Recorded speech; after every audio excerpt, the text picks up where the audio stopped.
Series খেলতে আজ বিকালে আসছে জিম্বাবুয়ে ক্রিকেট দল। টেস্ট থেকে বাদ পড়তে পারেন মাহমুদুল্লাহ। 2-1 দিনের মধ্যে সিদ্ধান্ত। আমরা যথেষ্ট আলোচনা করেছি এবং টিম ম্যানেজমেন্টের সাথে আমরা আগামীকালের মিটিংয়ে এটা ডিসিশন নিব।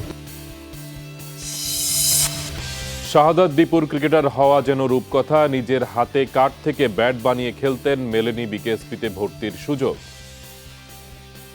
যার যেটা ইচ্ছে হয় রেখে ফাটাই দিত আমার দীপুর জন্য, আর যা পারছে ওর ভাই।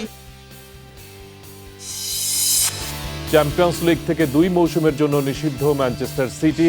ইংলিশ চ্যাম্পিয়নদের 285 কোটি টাকা জরিমানাও করেছে উয়েফা। শেষ মুহূর্তে আবারও পাল্টে গেল নারী ফুটবল লিগ শুরুর তারিখ। স্পন্সর মিললেও একের পর এক নাম প্রত্যাহারে বিপাকে আয়োজকরা।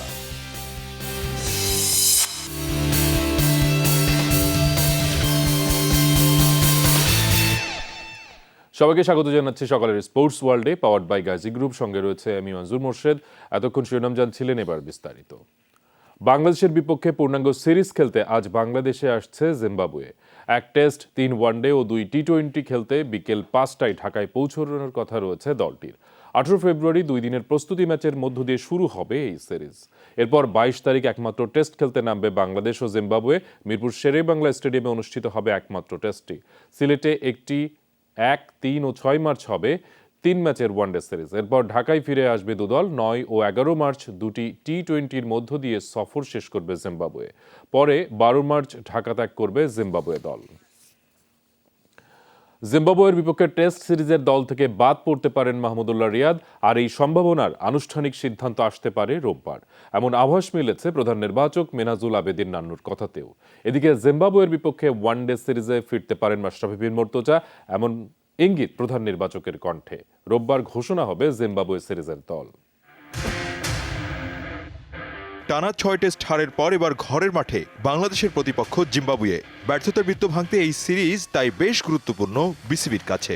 পাকিস্তান জিম্বাবুয়ে সিরিজের জন্য একসাথে টেস্ট দল ঘোষণা করেছিলেন নির্বাচকরা। পিন্ডি ব্যর্থতার পর ঘোষিত সেই স্কোয়াডে কি কোনো পরিবর্তন আসছে? সেই সাথে পাক সফর থেকে নাম তুলে নেওয়া মুশফিকের দলভুক্তি নিয়েও রয়েছে নানা আলোচনা।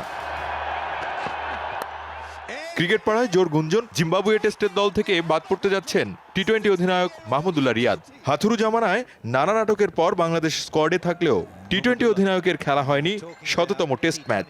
শেষ 10 টেস্ট ইনিংসে তার সংগ্রহ 150-তে 189 রান। মামুলি এই সংগ্রহের কারণেই পাকিস্তানের বিপক্ষে টেস্ট দলে তার না থাকার সম্ভাবনাও প্রবল। বলা যায় অনেকটা নিশ্চিত।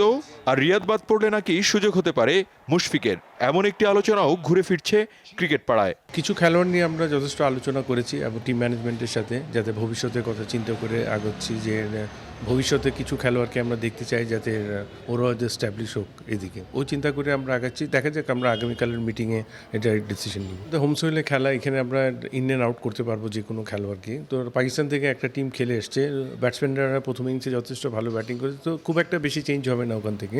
এদিকে আয়ারল্যান্ডের ত্রিদেশীয় সিরিজে ভালো করলেও শেষ 10 ওয়ানডে ম্যাচে 1 উইকেট দখল ছিল মাশরাফির। বিশ্বকাপের পর বাংলাদেশের হয়ে আর মাঠে নামা হয়নি তার।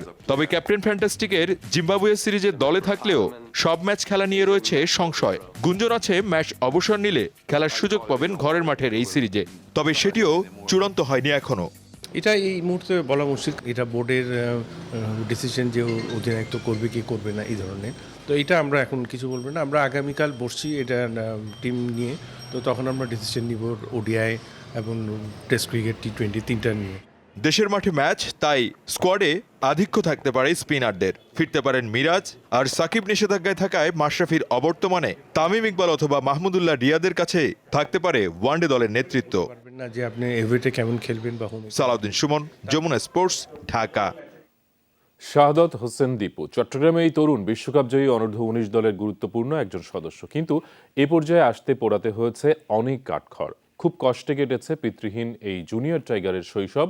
নিজের হাতে কাঠ দিয়ে ক্রিকেট ব্যাট বানিয়ে শুরু করেছিলেন। খেলতে যেতেন এরোর কাছ থেকে ধার করা জার্সি গ্লাভস নিয়ে।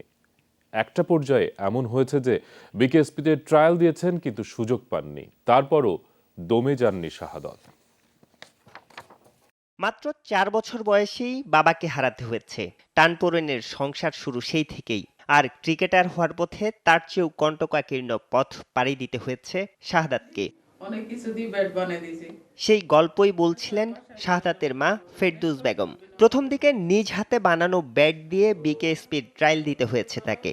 একটা সময় গিয়ে এগিয়ে আসে আত্মীয় স্বজন, পাড়া প্রতিবেশীরা। কখনো ধার করা প্যাড, গ্লাভস, জার্সি নিয়ে খেলা শাহাদাতই এখন মায়ের গর্ব। কে জুতা ফাটাইতো, মানে যার যেটা ইচ্ছে হয় রেখে ফাটাই দিত আমার দিবার জন্য। আমি কারো কাছ থেকে খুঁজি নেই, এমনি ফাটাই দিত। আর যা পারছে ওর ভাই। ক্রিকেটের প্রতি আগ্রহ দেখে বড় ভাইয়ের বন্ধু সুদীপ্ত শাহাদাতকে ভর্তি করে দিয়েছিলেন চট্টগ্রামের ইস্পাহানী ক্লাবে। পরিবারের আর্থিক সংকটের বিবেচনায় ক্লাবও বেতন ছাড়াই প্রশিক্ষণের সুযোগ করে দিয়েছিল তাকে। কাঠ দিয়ে দা দিয়ে করে একটা ব্যাটের সাইজ করে এটাকে ব্যাটের সাইজ করে ব্যাট বানাই দেওয়া আর কি ওইরকম। আমি যতটুক পারতাম ওটুক তো আমি এফোর্ড করতাম। আমার এফোর্টের বাইরে গেলে তো পারতাম না, আমি কারো থেকে হয়তো ধার করে নিয়ে যেতাম। ফাইনালে তেমন কিছু করতে না পারলেও প্রতিটি ম্যাচেই অপরাজিত ছিলেন শাহাদাত। ভাইয়ের এমন সাফল্যে গর্বিত তার বোনরাও। বাবা মারা যাওয়ার পরে ও খাতায় এভাবে মানে খাতা কলম নিয়েও পর্যন্ত খুব কষ্ট ছিল। গর্ববোধ করি আমার ভাইকে নিয়ে। শাহাদাত হোসেন আমাদের ভাই, এটা আমাদের গর্ব, আমাদের অহংকার। শাহাদাতের বাড়ি চট্টগ্রামের পটিয়ায় হলেও 1983 সাল থেকেই পরিবার সহ থাকেন নগরীর সুলভবহরে। পুরাতন ওয়াবদার গলিটি এখন পরিচিত হয়ে উঠেছে শাহাদাতের বাড়ির নামেই। পাড়া হিসেবে তো আমাদের গর্ব এটাই, প্লাস বাংলাদেশেরই গর্ব। আমাদের ক্লাবকে গর্বিত করেছে, দেশবাসীকে গর্বিত করেছে, আমরা সবাই গর্বিত।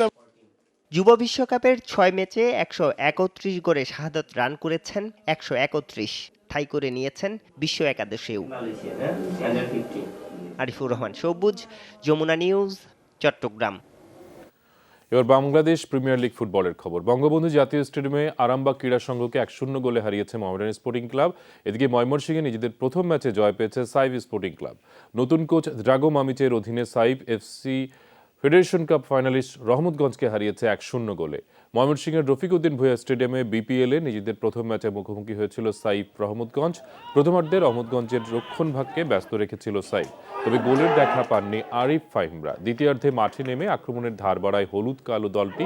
63 মিনিটে গোলের দেখা পায় সাইফ স্পোর্টিং। উগান্ডার ফুটবলার এমরি বেইচেঙ্গের দুর্দান্ত ফ্রিকিক জড়িয়ে যায় রহমতগঞ্জের জালে, এগিয়ে যায় সাইফ। 85 মিনিটে ম্যাচের সুযোগ পেয়েও সমতায় ফিরতে পারেনি রহমতগঞ্জ। এরপর আরও দুটি সুযোগ মিস করলে বড় জয় নিয়ে মাঠ ছাড়া হয়নি সাইফ স্পোর্টিংয়ের। আর্থিক অনিয়মের দায়ে চ্যাম্পিয়ন্স লিগের আগামী 2 মৌসুম থেকে ম্যানচেস্টার সিটিকে নিষিদ্ধ করেছে উয়েফা। সেই সাথে ইংলিশ ক্লাবটিকে প্রায় 285 কোটি টাকা আর্থিক জরিমানাও করেছে সংস্থাটি। ম্যানচেস্টার সিটির উপর এমন নিষেধাজ্ঞার পেছনে দায়ী করা হচ্ছে পর্তুগিজ হ্যাকার রুই পিন্টোকে। শুধু ক্লাব নয়, নামি দামি অনেক ফুটবলারের তথ্যও আছে এই হ্যাকারের কাছে, এমন খবর যুক্তরাজ্য ভিত্তিক গণমাধ্যম ডেইলি মেইল অনলাইনের। Rui Pinto, 30 anos, hacker do Futebol Leaks. রুই পিন্টো একজন হ্যাকার। বর্তমানে পর্তুগালের জেলে থাকা এই হ্যাকারের কাছে বিভিন্ন ক্লাবের 70 মিলিয়ন ডকুমেন্টস এবং 3.4 টেরাবাইট তথ্য আছে, এমন খবর যুক্তরাজ্য ভিত্তিক গণমাধ্যম ডেইলি মেইল অনলাইনের। ইউরোপের ক্লাব প্রতিযোগিতায় 2 মৌসুমের জন্য নিষিদ্ধ করা হয়েছে ইংলিশ লিগের বর্তমান চ্যাম্পিয়ন ম্যানচেস্টার সিটিকে। এমন নিষেধাজ্ঞার পেছনেও দায়ী করা হচ্ছে এই হ্যাকারকে। 2015 সালে সিটির অফিসিয়াল মেইল হ্যাক করে সেই তথ্য গণমাধ্যমের কাছে পৌঁছে দেয় রুই পিন্টো। এরপরই মূলত তদন্তে নামে উয়েফা। প্রমাণ মেলে ক্লাব নিবন্ধন থেকে শুরু করে ট্রান্সফারে নানা আর্থিক অনিয়মের। 2012 থেকে 2016 সালের মধ্যে সিটির পৃষ্ঠপোষকদের কাছ থেকে করা আয়ের সাথে ঘোষিত আয়ের গড়মিল পেয়েছে উয়েফা। এ নিয়ে তদন্ত করতে গেলেও ক্লাবটি সহায়তা করেনি বলে জানিয়েছে সংস্থাটি। তবে উয়েফার এই রায়ের বিপক্ষে আপিল করা যাবে। সিটির পক্ষ থেকে বলা হয়েছে, উয়েফার এ রায়ে তারা হতাশ হলেও বিস্মিত নয়। তাদের ভাষায় অপরিপক্ক এ রায়ের বিপক্ষে আপিল করবে সিটি। যে রুই পিন্টোর জন্য সিটির এমন দশা, থরহরি কম্প শুরু হয়েছে আরো অনেকের মধ্যে। কারণ শুধু ক্লাব নয়, বরং অনেক ফুটবলারের তথ্যও আছে নাকি এই হ্যাকারের সংগ্রহে। ইউরোপিয়ান ফুটবলের সমর্থকদের কাছেও বেশ জনপ্রিয় ওই পিন্টো। জেলে থাকা এই হ্যাকারের মুক্তির দাবিতে বিভিন্ন ব্যানার দেখা যায় মাঠে ও সামাজিক যোগাযোগ মাধ্যমে। মামুনুর রশিদ, যমুনা স্পোর্টস। পাকিস্তান সফরে যাচ্ছে না দক্ষিণ আফ্রিকা। ক্রিকেটারদের ধকল কমাতে এ সিদ্ধান্ত নিয়েছে ক্রিকেট দক্ষিণ আফ্রিকা CSA। তবে সফর একেবারে বাতিল করেনি প্রোটিয়ারা, পরবর্তীতে সুবিধাজনক সময়ে পাকিস্তান সফর করতে চায় তারা। প্রায় এক দশক পর পাকিস্তানের মাটিতে ফিরেছে আন্তর্জাতিক ক্রিকেট। শ্রীলঙ্কার পর বাংলাদেশ 2 দফায় করেছে পাকিস্তান সফর। এপ্রিলে তৃতীয় দফা সফরে যাবে টাইগাররা একটি করে ওয়ানডে ও টেস্ট খেলতে। এর আগে মার্চে 3 ম্যাচের টি-20 খেলতে ইমরান খানের দেশে সফরে যাওয়ার কথা ছিল প্রোটিয়াদের। তবে ক্রিকেটারদের ব্যস্ত সময়সূচির ধকল কমানোর জন্যই এই সিদ্ধান্ত নিয়েছে ক্রিকেট দক্ষিণ আফ্রিকা সিএসএ। আগামী মাসে ভারত সফরে যাবে ফাফ ডু প্লেসি ও কুইন্টন ডিককরা। এই সফর শেষ করে পাকিস্তানে যাওয়া প্রোটিয়া ক্রিকেটারদের জন্য কষ্টকর হয়ে দাঁড়াবে। আর তাই খেলোয়াড়দের ক্লান্তিমুক্ত ও ফিট রাখতে পাকিস্তান সফরের সিদ্ধান্ত থেকে আপাতত সরে এসেছে দেশটি।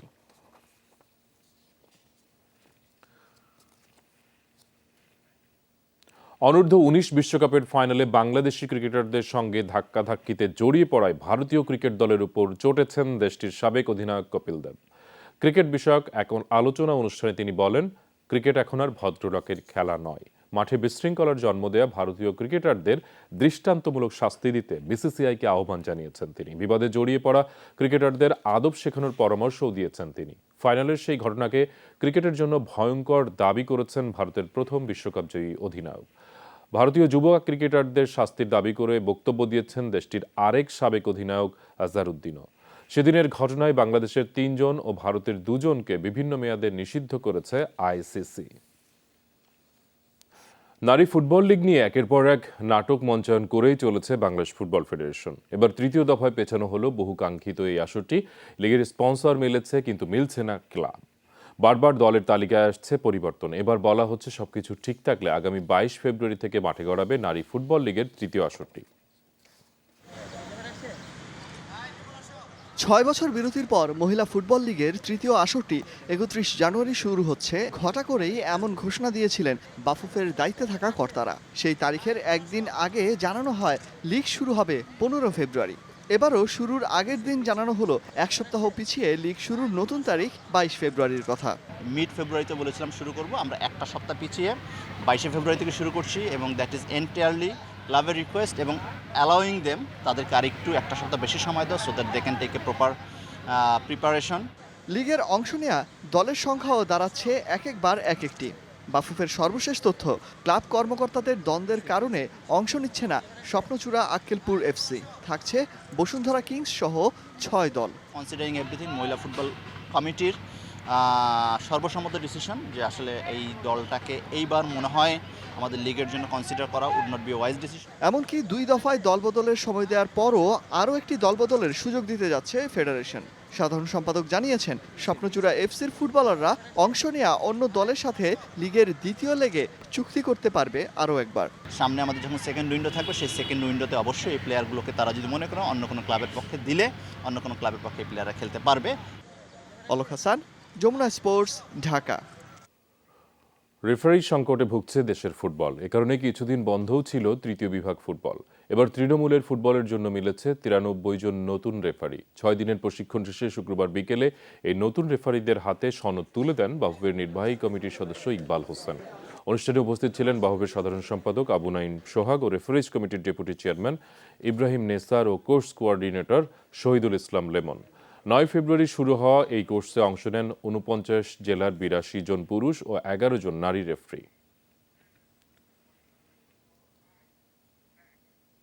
ব্র্যাক ব্যাংক লিমিটেডের কর্মীরা মানবতার কল্যাণে তহবিল সংগ্রহের উদ্দেশ্যে ব্র্যাক ব্যাংক দৌড় 2020 কল্যাণের পথচলা শীর্ষক মিনি ম্যারাথনের আয়োজন করে।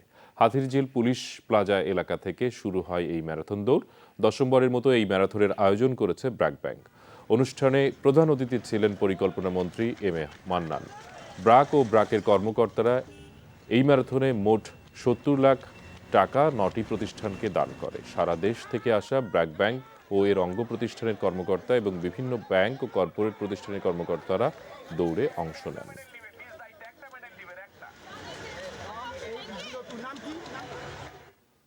এই ছিল সকলের স্পোর্টস ওয়ার্ল্ডে, পাওয়ার্ড বাই গাজী গ্রুপ। এতক্ষণ সাথে থাকার জন্য ধন্যবাদ।